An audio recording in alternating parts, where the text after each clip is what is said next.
حضرت محمد بن ابو بکر رضی اللہ تعالیٰ عنہ فرماتے ہیں، کہتے ہیں کہ میں حضور کے ساتھ ایک جنگ پہ گیا تو واپس ہم آ رہے تھے تو اس جنگ میں بڑی فتح ہوئی.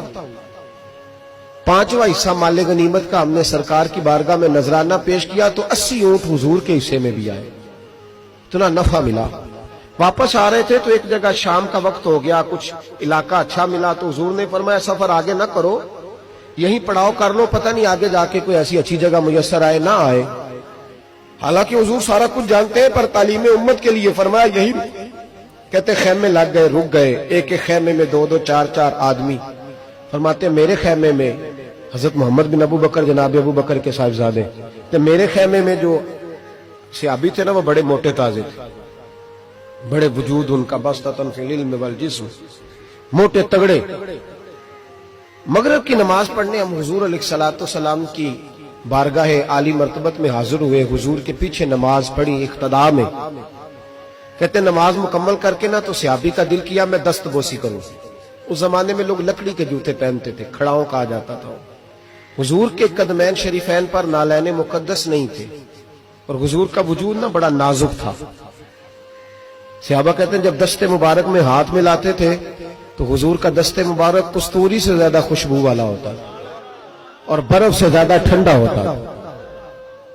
تو فرماتے حضور کی بارگاہ میں نا نماز کے بعد جب صحابہ بکھرے تو وہ بھی آگے بڑھے سلام. یہ کچھ لوگ آتے ہیں سلام لینے، مجھے بڑی تکلیف ہوتی ہے جب دھکے لگتے ہیں نا تو میں کہتا ہوں یار نہ آیا کرو، ہم کون سا کوئی اتنے اعزاز والے لوگ پھر دھکے لگ. اور کچھ اتنی محبت سے سلام لیتے ہیں، اتنی محبت سے سلام لیتے ہیں کہ کئی دفعہ جوڑ ہل جاتے ہیں، اتنا زبردست سلام لیتے ہیں. وہ پیچھے کھڑے ہوتے ہیں تو ہاتھ کھینچ لیتے ہیں. اب وہ طبیعت بھی نہیں چاہتی کہ کسی کو کچھ کہا جائے، لیکن وہ بعد میں محسوس ہوتا ہے کہ یہ محبت ہوئی ہے اور محبت میں معاملات بڑے دور نکل جاتے ہیں. کئی دفعہ وہ سلام لینے کے لیے جب آگے بڑھے نا تو جوش میں دوڑ کے آگے بڑھے، حضور کے دستے مبارک کو چوما.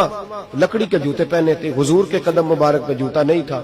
انہوں نے اپنے پیر سے حضور کا پیر دبا دیا.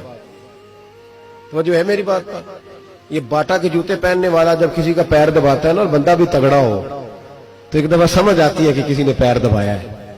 تو محبوب کے دستے مبارک میں چھڑی رہتی تھی، سنت مبارکہ ہے چھڑی رکھنا، عصا مبارک.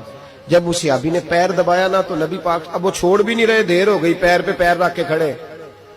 تو تکلیف محسوس کی، سرکار نے تو چھڑی پیٹ میں چبھائی، فرمایا یار میرا پیر تو چھوڑ دے. اب وہ پیچھے ہٹے تو بڑے پریشان ہوئے کہ یہ مجھ سے کیا ہو گیا، کانپنے لگے، رونے لگے. حضور نے فرمایا کوئی بات نہیں جاؤ. صحابہ نے بھی ذرا گھور کے دیکھا، محبوب نیچے بیٹھ گئے، اپنا قدم مبارک دبایا. حضرت محمد بن ابو بکر کہتے ہیں ہم اپنے خیمے میں ہم لوگ چلے گئے. عشاء کی نماز بھی حضور کے پیچھے پڑی، پر وہ صحابی ساری رات سو نہیں سکے. یار یہ مجھ سے کیا ہو گیا، گرا جو ان کی نگاہ سے وہ سنبھل نہیں سکتا. میں نے حضور کو تکلیف دی، محبوب کو تکلیف دی. کہتے وہ تڑپنے لگے، رونے لگے. یہ مجھ ساری رات میں تسلی دیتا کہ یار وہ کوئی ایسی ویسی بات نہیں، اللہ نے ہمارے محبوب کو رحمت للعالمین بنایا اور حضور جانتے ہیں کہ تو نے جان بوجھ کے ایسا نہیں کیا. لیکن وہ اندر کا جو ہے نا وہ ماحول وہ ان کو سونے نہیں دیتا. کہتے ہیں سحری کا وقت ہوا تہجد کا تو سیدنا بلال حبشی آئے، خیمے کے باہر کھڑے ہو کہنے لگے بندہ کدھر ہے جس نے کل مغرب کے وقت حضور کا پیر دبایا، کدھر ہے؟ کہتے اب تو وہ اور ڈرے اور کہنے لگے لگتا ہے میری مذمت میں قرآن آ گیا. محبوب کی غیر ارادی بے ادبی بھی اللہ کو پسند نہیں. کہا لگتا ہے آیتیں آ گئی، پتہ نہیں میرے بارے میں کیا حکم آیا ہوگا. آپ اپنے ابا سے کہہ کے میری سفارش کرائیں گے، جناب صدیق اکبر سے کہیں گے، کہیں ایسا نہ ہو کہ میری دنیا بھی جائے اور آخرت بھی جائے. کہتے تڑپتے سسکتے در رسول پہ پہنچے، سحری کا وقت حضور تشریف فرما ہے. کہتے اب میں اور وہ منتظر تھے کہ کوئی ایسا حکم آئے گا، پتہ نہیں کیا بنے گا اور اس حکم کے معاملے میں پھر کہاں تک بات جائے گی. قربان جائے جب حضور کے سامنے کھڑے ہوئے تو سارا کچھ جاننے والے محبوب نے اپنی امت کی تعلیم کے لیے فرمایا بھائی عشاء کے بعد ہی تجھے بلانے کا ارادہ ہوا تھا، پھر خیال آیا کہ تو کہیں سویا ہوگا، سحری میں لوگ اٹھ جاتے ہیں تہجد کے لیے اس لیے تجھے بلایا ہے. فرماتے اب انتظار تھا کہ وہ بڑی بات آئے، ڈر رہے تھے. لیکن قربان جائے نبی پاک نے پیر دبانے کا ذکر ہی نہیں فرمایا.